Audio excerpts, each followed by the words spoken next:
ตั้งสิมวนดีนะบอลนี่เนาะถ่ายบอกก็ยังงามอยู่เนาะงามทุกคนเลยงามผู้สาวบอกถ่ายคอยแม่บอกงามอยู่สบายดีผู้สาวปลาทีนี้ยายจักเด้อออกมารีดโดนยังอ๋อมาโดนแล้วสเปคนักบ่าวไหนเนี่ยนักบ่าวทรงเอนักบ่าวทรงเอป๊าบอากาศวันนี้ฮอนโว้ยใส่เสื้อแบบนี้ฮอนเลยอากาศมันต้องร้อนอยู่แล้วลองเอาหน้ากากให้เบิ่งนี่ป๊าดงามเนาะป๊าดสิมนางผู้เดียวสิบ่เหงาบ่พามูมาลิ้นด้วยบ่มีโอ้ยไปมูไปใส่บ่มีสองสาวนี่งามแท้สองสาวเนี่ยสองสาวนี่ซื้อหยังก็ซื้อขวัญเนาะ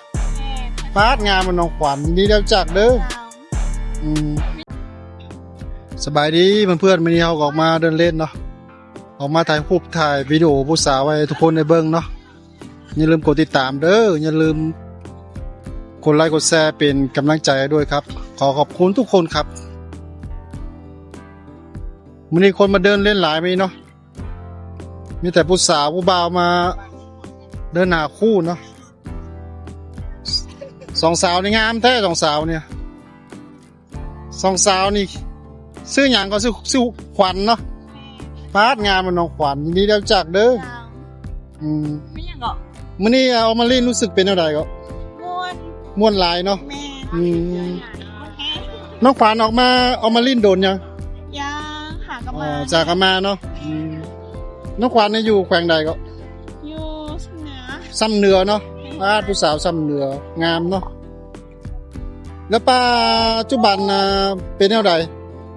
มีผู้บ่าวยังโสดเนาะสเปคนี่มักผู้บ่าวแนวใดก็แบบอันสูงหล่อสูง100เท่าไหร่ไม่อย่างหรอป้าผู้บ่าวสูง100เท่าไหร่ก็ประมาณ70เกินอ๋อ170เนาะอย่างน้องสูงมากกันนะอย่างผู้สาวนี่ก็สูงเกือบ170นะสูงมากเลยเนี่ย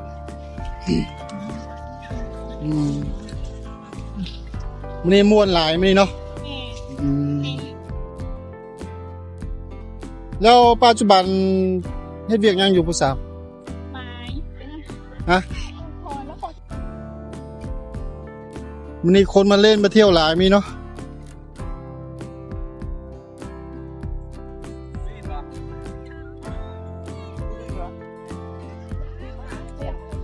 มีผู้สาวงามมาเที่ยวมีเนาะนี่แต่ผู้สาวงามมาเที่ยว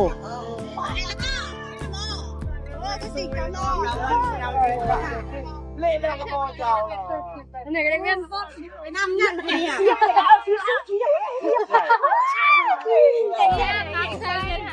เจอพี่เขาคนใหม่ผู้สาวมาเดินเล่นมาคู่เนาะตั้งสิมวนดีนะบอลนี่เนาะสบายดีม่วนดีไหมเนาะบรรยากาศเย็นเนาะไปเที่ยวสายมาเนี่ยฮะหรือว่าจากกันมาอ๋อจากกันมาเนาะถ่ายบอกก็ยังงามอยู่เนาะงามทุกคนเลยงามอื่นก็จะไปครับผู้สาวบอกถ่ายคอยแม่บอกงามอยู่มีคนมาเล่นเที่ยวเนาะนี่บรรยากาศเย็นดีมั้ยเนาะสบายดีซื้อหยังก็ป้าสิมนางผู้เดียวสิบ่เหงาบ่พามูมาลิ้นด้วยบ่มีโอ้ยไปมูไปใส่บ่มีมันนี่จะออกมามูแล้วออกมาคู่แล้วมันเนี่ยออกมาผู้บ่าวเนาะรู้สึกเป็นจังได๋มันนี่ออกมาลิ้นรู้สึกม่วนเนาะเมื่อยออกมาโดนยังหรือว่าจากกันมา7 โมงป้าออกมาเดินได้ 2-3 ชั่วโมงแล้ว มารถหยังก็นั่งแท็กซี่มาเหรอ ให้มูมาชวน ฮะ ให้มูมาชวนเรียกมาชวน อ๋อสาวชื่อหยังก็ลืมถาม ชื่อนิ่ม นินเนาะบ้านน้องนินแล้วปัจจุบันฐานะยังโสดบ่มีแฟนยัง นี่ตอบมาได้ อ่ะโอ้ยตอบบ่ได้ตอบบ่ได้แสดงว่ามีแฟนแล้วออกมาลิ้นบ่อยป่ะหรือโดนออกเตือน โดนดูดโดนออกเตือนเนาะผู้สาวอยู่แขวงใดอะ ก่อนในเขต สวรรณเขตอ๋อมาเฮ็ดเวียกเวียงบ่หรือว่ามาลิ้นอ๋อแล้วปัจจุบันนี่เวียกเกี่ยวกับหยังครับปัจจุบันเฮ็ดเวียกเฮ็ดเวียกหยังอ๋อร้านอาหารอืมแล้วความฝันมักเฮ็ดเวียกหยังบ่ฮู้อ๋อมีคนมาเที่ยวมาลิ้นหลายมั้ยเนาะเดี๋ยวผู้สาวผู้บ่าวมาคู่กันเนาะสบายดีผู้สาวปลาทีนี้ยายจากเด้อออกมาลิ้นโดนยัง มาพักแล้ว อ๋อมาโดนแล้วอืมออกมาลิ้นกับหมูมีเนาะ โดย บ่พาผู้บ่าวมาลิ้นด้วย บ่มีผู้บ่าว ปาดงามขนาดนี้บ่มีผู้บ่าวสดจริงเปล่าชื่อหยังคนนี้ผู้สื่อข่าวนี่ เป็นบัว บัวเนาะ เฮ้ย งามเนาะบัว เขามาถึงแล้ว มันนี่ออกมาลิ้นรู้สึกเป็นแนวใดก็ ว่าดีใจม่วน รู้สึกมวนเนาะบรรยากาศมวนมีเนาะ แน่น อืมออกมาโดนยังหรือว่าจากออกมา จนแล้วมาตอน7 โมง อ๋อตอน7 โมงเนาะอืมมาตอน7 โมงแล้วเจอเนื้อคู่ยัง บอกว่าเจอ สเปคนักบ่าวเท่าไหร่เนี่ย แล้วผู้บ่าวส่งเอ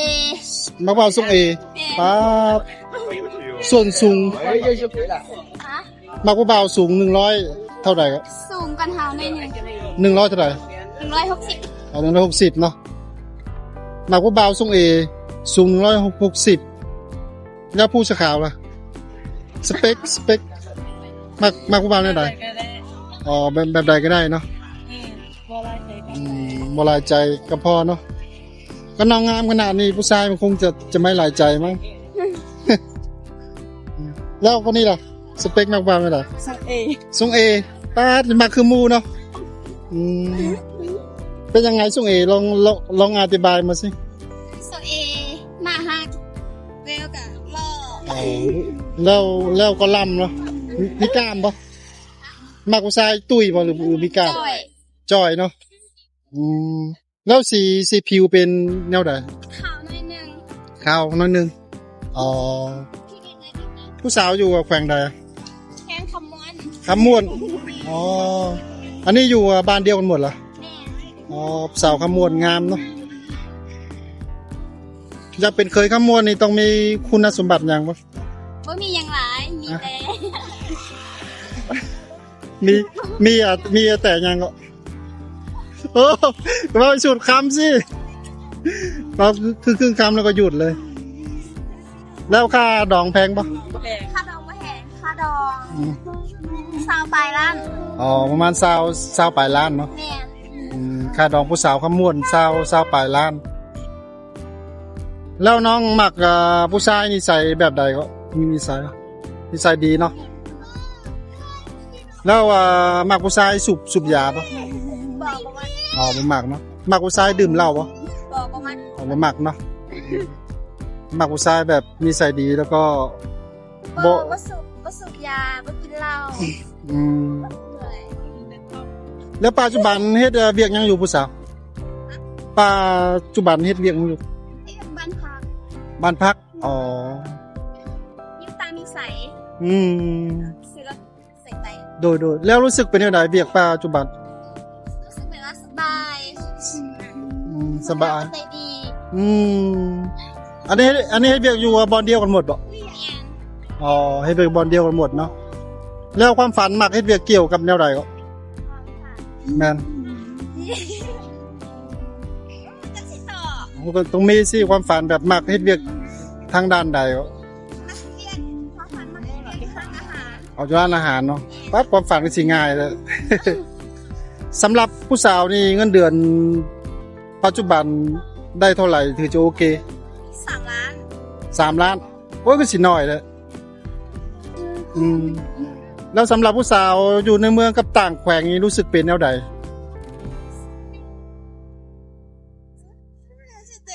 ผู้สาวมักอยู่ต่างแขวงหรือมักอยู่ในตัวเมือง ตัวเมือง อ๋อเฮ็ดหยังมาอยู่ในตัวเมืองอ่ะ ละโอเควันนี้ขอให้เที่ยวมีความสุขเด้อ จอย ถ่ายรูปบ่เดียวให้ถ่ายให้ยายส่งให้ต้องให้มาถ่ายงามเด้ถ่ายเลยเดี๋ยวสามคนไปยืนเลยยายส่ง